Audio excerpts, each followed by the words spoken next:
अस्सलाम वालेकुम बच्चों। आज हम लेक्चर के दूसरे पार्ट में देखेंगे कि ऑसिलोस्कोप को यूज़ करते हुए किस तरह हम जो पीक वैल्यू है वोल्टेज की उसे फाइंड कर सकते हैं एसी की, और फ्रीक्वेंसी और टाइम पीरियड को किस तरह उसकी वैल्यू को डिटरमिन करेंगे। तो देखते हैं। तो सबसे पहले आप देखिएगा इस साइड पे ये है लाइव इनपुट। अगर लाइव इनपुट आप ऑन करेंगे तो आपकी जो साउंड है उसको ये वेव पैटर्न की फॉर्म में शो कर देगी ऑसिलोस्कोप। ये एक्चुअल में एक वेबसाइट है academo.org, उसकी ये एक सिमुलेशन है ऑसिलोस्कोप की जिसे हम यूज़ कर रहे हैं। क्योंकि मैंने माइक म्यूट किया हुआ है इस वजह से ये जो सामने आपको वेव पैटर्न है वो नज़र नहीं आ रहा साउंड की वजह से। लेकिन जब आप करेंगे और आपने अपना माइक म्यूट नहीं किया होगा तो इसमें आपको वेव पैटर्न नज़र आएगा। ठीक है, लैपटॉप का जो है वो मैंने ऑफ किया हुआ है।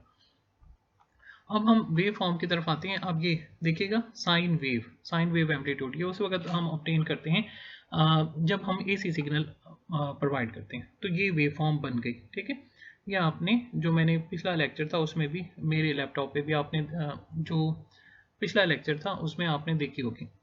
अब इसे हॉरिजेंटली मूव करवा सकते हैं, ठीक है, और वर्टिकली भी। ठीक है, तो हम इसे सेट करते हैं इस तरह कि जो आधी वेव है वो ऊपर और आधी नीचे आए। ठीक है, आधी वेव ऊपर और आधी नीचे, और साइकिल जो है वो मिड के बिल्कुल इस तरह। ठीक है, अब जो नेक्स्ट है हमने पीक वैल्यू फाइंड करनी है। ठीक है, पीक वैल्यू को हम देखते हैं। इसको फाइंड करने के लिए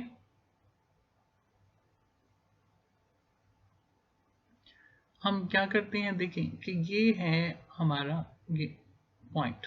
ठीक है, ये बिगनिंग ऑफ द साइकिल है और ये एंड ऑफ द साइकिल है, सही। और इसकी जो पीक वैल्यू अगर आप देख सकें तो ये यहाँ पर ऑब्टेन हो रही है। ये मैक्सिमम वोल्टेज यहाँ पर है। ठीक है, इस जगह मीन से लेकर एक्सट्रीम तक का जो डिस्टेंस है, अगर यहाँ से ये भी फाइंड कर लें इस जगह से यहाँ तक, तो ये पीक से पीक वैल्यू आप ऑब्टेन कर लेंगे। ठीक है, और नेक्स्ट क्या है, अब हम पीक वैल्यू देखते हैं कि ये कितनी है। अब अगर आप देखें तो ये जो पीक वैल्यू है ये मीन वैल्यू से यहाँ तक एक बॉक्स को कवर कर रही है। ये एक बॉक्स को कवर कर रही है, एक ये। ठीक है, अब हमने जो सेटिंग की हुई है वो है 5 वोल्ट्स पर डिवीजन। एक डिवीजन रिप्रेजेंट करता है 5 वोल्ट्स को। अब यहाँ पर आपके जो सामने आ रहा है वो कितना है, एक डिवीजन ही है। ठीक है, एक डिवीजन ही है। तो इसका मतलब ये है कि ये जो मैक्सिमम वोल्टेज रिप्रेजेंट हो रही है, जो मैक्सिमम एसी वोल्टेज आपको मिल रही है यहाँ पर, वो कितनी है, 5 वोल्ट।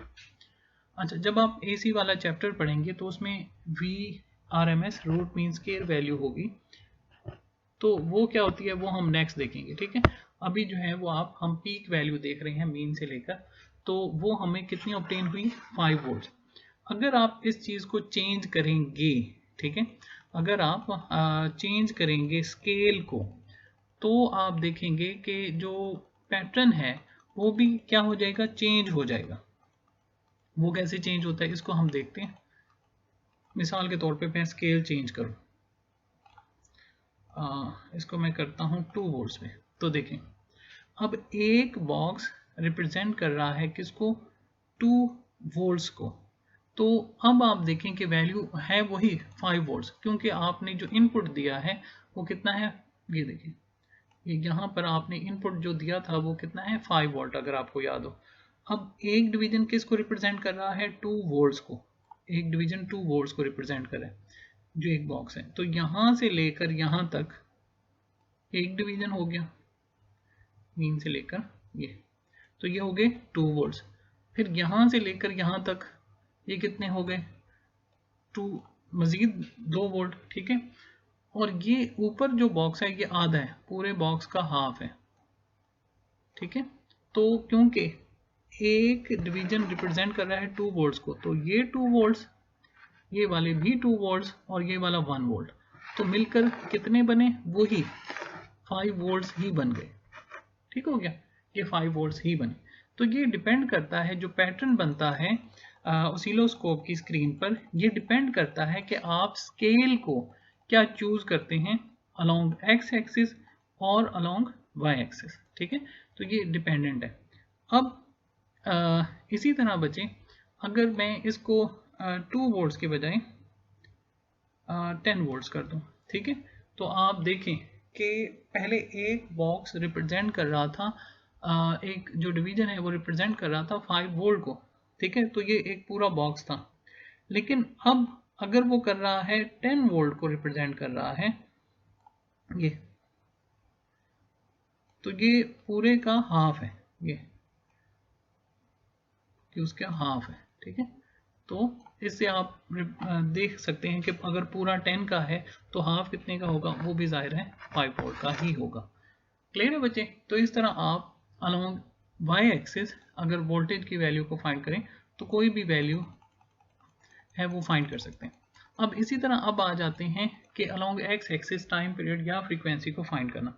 वैसे तो यहाँ पर फ्रीक्वेंसी दी हुई है इनपुट, लेकिन जब हम एक्चुअल में यूज़ करते हैं एनालॉग ऑसिलोस्कोप के, हमारी लैब में ज़्यादातर एनालॉग होती है, डिजिटल भी होती है जो कि खुद ही वैल्यू बता देती है, लेकिन अगर एनालॉग होगी तो आपको फाइंड करनी पड़ेगी। तो वो कहाँ से फाइंड करेंगे, इधर से, कि कितने सेकेंड्स पर डिवीजन आ रही है। तो यहाँ पर जो टाइम पीरियड आएगा, इसको देख के आप लिखेंगे टाइम पीरियड, ये होगा number of divisions in unit cycle.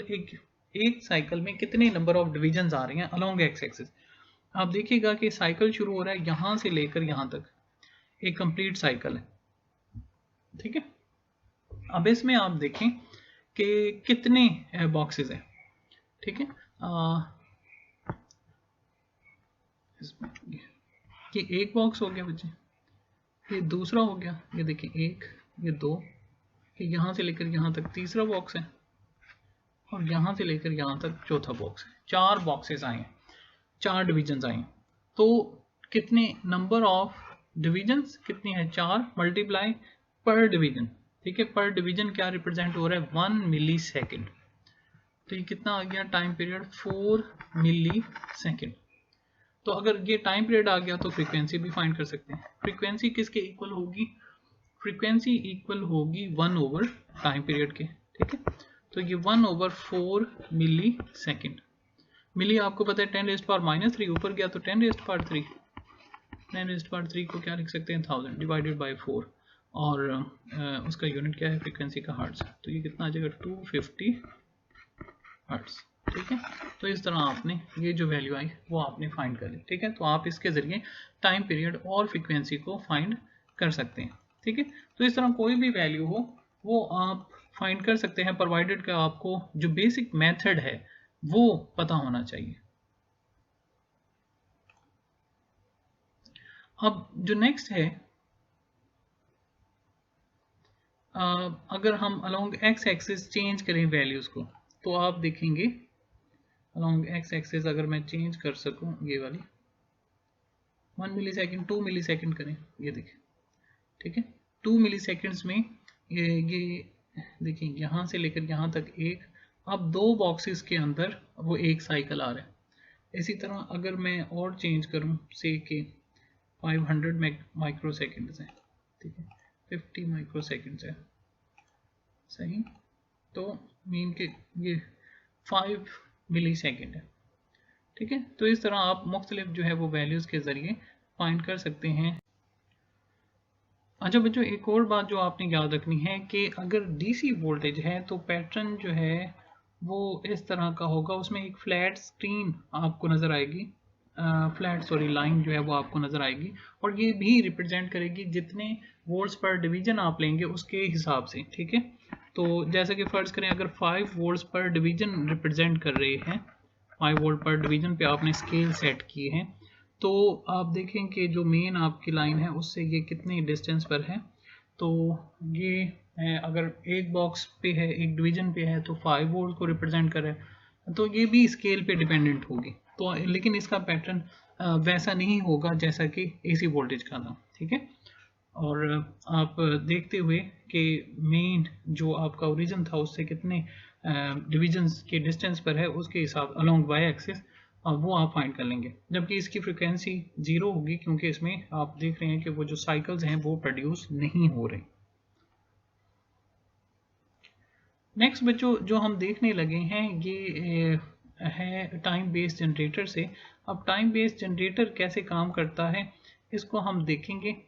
तो टाइम बेस्ड जनरेटर क्या है कि ये अगर आप पीछे देखें तो हमने जो है वो उसे एक सर्किट से अटैच करें, तो फिर जो है वो क्या होगा कि हमने कोई फ्रीक्वेंसी सेट कर दी तो आपको इस तरह का पैटर्न नज़र आएगा।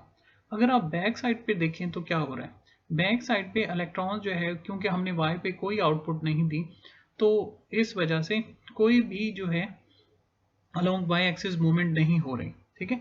लेकिन अगर आप अलोंग एक्स एक्सिस देखें तो इलेक्ट्रॉन जो है वो मूव कर रहे हैं एक साइड से दूसरी साइड की तरफ, और वो दोबारा पहली जो साइड है उस पर दोबारा जो है वो आ जाते हैं, वाई पे कोई नहीं है, और फिर जो है वो क्या कर रहे हैं, वो लेफ्ट से राइट मूव करते हैं, राइट से वापस जो है वो लेफ्ट पे आ जाते हैं, फिर लेफ्ट से राइट मूव करते हैं, और फिर इसी तरह ये जो है वो पैटर्न ये जो मोशन है वो जारी रहती है। ये जिस तरह की वोल्टेज पे ऑपरेट करते हैं या जो सर्किट है जो इसे कंट्रोल कर रहा है इसके मोशन को, उसे कहते हैं time based generator, time based generator. अब ये टाइम बेस्ड जनरेटर कैसे काम करता है उसको हम देखते हैं। टाइम बेस्ड जनरेटर को स्वीप जनरेटर भी कहते हैं क्योंकि इलेक्ट्रॉन जो है वो एक साइड से दूसरी साइड पे यानी कि लेफ्ट से राइट स्वीप कर रहे होते हैं, और ये प्रोड्यूस करते हैं लीनियर वोल्टेज। अगर हम इसका वोल्टेज पैटर्न को ड्रा कर सकें तो जो पैटर्न वोल्टेज टाइम का, तो हमें जो ग्राफ ऑब्टेन होगा वो वैसा ही होगा जैसे कि दो चीज़ें जब डायरेक्टली प्रोपोर्शनल होती हैं और उनके दरमियान जो ग्राफ बनता है वैसा प्रोड्यूस होगा। वो अभी आप ग्राफ ड्रा भी किया हुआ है। और ये जो स्वीप जनरेटर इसे क्यों कहते हैं, क्योंकि ये स्वीप करते हैं इलेक्ट्रॉन को फ्रॉम लेफ्ट टू राइट। अब इसके लिए ये ग्राफ ड्रा किया है। इस ग्राफ को आप यूं समझ सकते हैं कि जैसा कि 0 पर 0 है, ठीक है ना, शुरू में 0 पे 0 है, और जैसे जैसे इलेक्ट्रॉन लेफ्ट से राइट यानी कि फर्ज करें कि पॉजिटिव से नेगेटिव प्लेट की तरफ मूव करते हैं तो उनका जो पोटेंशियल है वो इंक्रीज होता जाता है, ठीक है। जैसे जैसे वो लेफ्ट से राइट मूव करते हैं तो उनका जो पोटेंशियल है वो क्या होता जाएगा, इंक्रीज होता जाएगा। इसको आप यूं कह सकते हैं कि जैसे कि ये एक प्लेट है, अब ये आप प्लेट कंसीडर करें कि फर्ज करें कि पॉजिटिव चार्ज की है, पॉजिटिव की है, और जो दूसरी है वो नेगेटिव की है, ठीक है, नेगेटिव प्लेट है। अब इसमें अगर इलेक्ट्रॉन आएगा तो इसका जो पोटेंशियल होगा वो क्या होगा, अगर वो पॉजिटिव प्लेट की तरफ है तो क्या होगा, मिनिमम होगा ना, यानी कि एक नेगेटिव चार्ज जो पॉजिटिव के पास होगा तो उस वक्त उसका पोटेंशियल जो है वो क्या है, 0 है। अब जैसे जैसे वो मूव करेगा नेगेटिव प्लेट की तरफ, ठीक है, तो उसका पोटेंशियल क्या होता जाएगा, इंक्रीज होता जाएगा, ठीक है। तो वो जो है वो जब मूव किया इस एक एंड से दूसरे एंड की तरफ, दूसरी प्लेट की तरफ, तो वो उसका जो पोटेंशियल है वो क्या होता गया, मैक्सिमम होता गया, तो ये पहुंच गया यहाँ पर, ठीक है। अब जब ये यहाँ पर पहुंच गया तो फिर क्या होगा कि इसे वापस 0 पर आना है, ठीक है, इसे वापस जो है वो 0 पर आना है। जैसा कि आपने पीछे जो एक वीडियो थी उसमें आपने देखा कि इलेक्ट्रॉन जो है वो लेफ्ट से राइट मूव करते हैं, फिर वही पैटर्न राइट पे फिर वही लेफ्ट पे आ जाता है, फिर लेफ्ट से राइट मूव करते हैं। तो लेकिन इसमें ये करना है कि बड़ी तेज़ी के साथ इसे वापस आना चाहिए, ठीक है, बड़ी तेज़ी के साथ, यानी कि जो पोटेंशियल है वो दोबारा 0 हो जाए, फिर 0 हो जाए, फिर वही वो लेफ्ट से राइट मूव करेंगे तो पोटेंशियल इंक्रीज होगा, फिर तेज़ी से इन्होंने वापस आना है 0 पोटेंशियल पर, ठीक है। तो ये फिर वही 0 पोटेंशियल इंक्रीज होगा। तो अगर आप इस का जो ग्राफ देख सकें तो ये बिल्कुल ऐसा ही है जैसा कि आरी होती है ना, ठीक है, आरी, उसके अगर आप दंदाने देख सकें तो ऐसा है। इस वजह से इसे साटूथ भी कहा जाता है, बुक में साटूथ का वर्ड यूज किया गया है। तो साटूथ इसलिए इसलिए कहते हैं क्योंकि इसके जो ग्राफ का शेप है वो साटूथ की तरह होता है, ठीक है। अब ये इसमें हमने सिंक्रोनाइजेशन करनी होती है, ठीक है। सिंक्रोनाइजेशन में क्या होता है बच्चे कि अगर तो जो फ्रीक्वेंसी है, अगर हम स्टिल पैटर्न ऑब्टेन करना चाहते हैं तो जो फ्रीक्वेंसी अलोंग एक्स एक्सिस और जो फ्रीक्वेंसी अलोंग वाई एक्सिस जो मूवमेंट है चार्जेस की वो सिंक्रोनाइज होनी चाहिए। उसमें क्या है कि जैसे कि आप देखें कि अलोंग एक्स एक्सिस फर्ज करें कि इस तरह की दो पीक्स बनती हैं। आपको याद है ना कि हम फ्रीक्वेंसी को सेट करते हैं, ठीक है। तो फ्रीक्वेंसी का एक बटन है जिसे हम टाइम बेस जनरेटर कहते हैं, ठीक है, वो वाला बटन है टाइम बेस, अगर हम उसे ऑन कर दें, ठीक है। तो यहाँ पर जितनी मतलब जो है वो एफ एक्स की फ्रीक्वेंसी है उतनी ही एफ वाई की फ्रीक्वेंसी है। तो यहाँ पर हम कह सकते हैं कि f x is equal to f y है, ठीक है। इसे हम वो जो सर्किट के बटन हैं उनके ज़रिए वो सेट करते हैं, ठीक है, जो एक टाइम बेस जनरेटर बना होता है उसके ज़रिए। और जो y की फ्रीक्वेंसी है उसे डिसाइड करता है जो हम आउटपुट देते हैं। अगर आपको याद हो पहली वीडियो, तो उसमें हम क्या कर रहे होते थे, हम किसी जो एक्सटर्नल सर्किट है उसके साथ उसे लगाते होते थे, ठीक है। जब हम उसे एक्सटर्नल सर्किट के साथ लगाते थे तो आपको याद हो मैंने ट्रांसफार्मर लगाया था। तो अगर तो जो फ्रीक्वेंसी है जो मैं इधर टाइम बेस जो बटन ऑसिलोस्कोप पे लगा है और वो जो एक्सटर्नल सर्किट है, ठीक है, एक्सटर्नल सर्किट है जैसे कि ट्रांसफार्मर था, उसकी फ्रीक्वेंसी एक दूसरे से मैच कर जाती है। इस तरह के या तो फ्रीक्वेंसी एक दूसरे के इक्वल आ जाए जैसे कि f x is equal to f y, या इसका कोई मल्टीपल हो, ठीक है, उसका होल मल्टीपल हो। मिसाल के तौर पे फर्ज करें कि एक्स एक्सिस के अलोंग इस तरह का एक पीक बनती है, एक्स एक्सिस के अलोंग एक पीक जो है वो बन रही है, जबकि वाई एक्सिस के अलोंग दो बन रही हैं इस तरह की ना, इस टाइम के दौरान वाई एक्सिस की दो बन जाती हैं इस तरह की वेव। तो हम कह सकते हैं कि जो एफ एक्स है वो इक्वल है टू वाई के, टू एफ वाई के, ठीक है। तो ये उसका कोई होल मल्टीपल आ गया। लेकिन अगर जैसा कि 2.5 साइकिल्स बन जाते, ठीक है, 3.5 बन जाए, तो फिर जो पैटर्न है वो कुछ सिंक्रोनाइज नहीं हो सकेगा, ठीक है। तो उस वक्त आपको वो जो वेव है वो हिलती जुलती आपको नजर आएगी, वो स्टेबल वेव नहीं नजर आएगी। तो इसको अगर आप चाहते हैं कि आपको एक बेहतर पैटर्न ऑब्टेन हो, तो आपको ये कंडीशन ऑब्टेन करनी होगी कि जिस टाइम के दौरान इलेक्ट्रॉन्स लेफ्ट से राइट मूव करते हैं, इसी टाइम के दौरान जो अलोंग वर्टिकल मोशन है उसके जो फ्रीक्वेंसी है वो दोनों मैच हो जाए। तो इसमें आप देखिएगा कि अगर हम अलोंग एक्स एक्सिस जैसा कि बढ़ाते जाएं, ठीक है, ये अलोंग एक्स एक्सिस बढ़ाते जाएं, तो क्या होगा, आपको एक ये टाइम बेस्ड जनरेटर है ना, उसकी वैल्यू को मैं बढ़ाते जा रहा हूँ, तो रियल में ऑसिलोस्कोप में आपको इस तरह का एक डॉट नजर आएगा, ठीक है, सिर्फ एक लाइन नजर आएगी अगर मैं सिर्फ टाइम बेस की वैल्यू को बढ़ाता रहूँगा, ठीक है। और ये जो बात है इसमें हम देखेंगे कि अगर साइक्रोनाइज नहीं करते एफ एक्स एफ वाई को, तो फिर पैटर्न पे क्या इफेक्ट पड़ता है।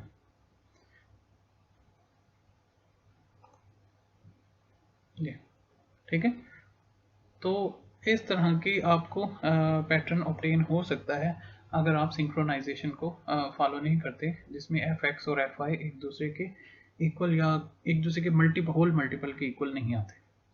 लेक्चर बच्चों यहाँ पे ख़त्म हो जाता है, पढ़ लीजिएगा, देख लीजिएगा, और अगर कोई क्वेश्चन है तो लाजमी बताइएगा। आप सब लोगों का बहुत शुक्रिया। अल्लाह हाफ़िज़।